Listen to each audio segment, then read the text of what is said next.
नमस्ते मित्रांनो, आज आपण या व्हिडिओमध्ये संत ज्ञानेश्वर यांच्याविषयी संक्षिप्त माहिती पाहणार आहोत। तत्पूर्वी तुम्ही आमच्या चॅनलवरती नवीन असाल तर वर्षभर विविध थोर पुरुषांच्या जयंतीनिमित्त माहितीपूर्ण व्हिडिओज मिळवण्यासाठी तसेच शैक्षणिक निबंध मिळवण्यासाठी चॅनलला सबस्क्राइब करा।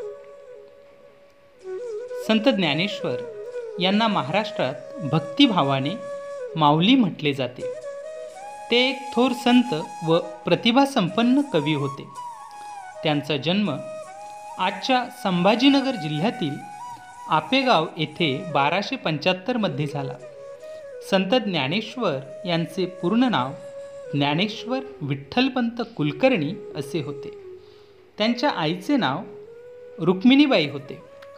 विठ्ठलपंतांनी लग्नानंतर काही दिवसातच संन्यास घेतला होता, मात्र गुरुच्या आज्ञेनुसार ते संसारात परतले। त्यानंतर त्यांना निवृत्ती, ज्ञानदेव, सोपान आणि मुक्ताबाई अशी 4 अपत्ये झाली। मात्र संन्याशाची मुले म्हणून या 4ही भावंडांना आळंदीकरांनी वाळीत टाकले। मात्र पैठण येथील धर्मसभेसमोर ज्ञानेश्वरांनी रेड्यामुखी वेद वदिवले आणि त्यानंतर लोकांना या भावंडांच्या दिव्यत्वाची प्रचिती आली। संत ज्ञानेश्वरांनी भावार्थ दीपिका, अमृतानुभव, चांगदेव पासष्टी, हरिपाठ इत्यादी काव्य स्वरूपात लिहिले।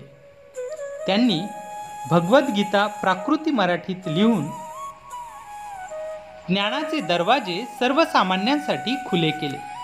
ज्ञानेश्वरीत त्यांनी 9000 ओव्या लिहिल्या आहेत। त्यांनी वयाच्या 21व्या वर्षी आळंदी येथे इंद्रायणी नदी काठावर संजीवन समाधी घेतली। मित्रांनो, हा व्हिडिओ आवडल्यास लाईक व शेअर नक्की करा।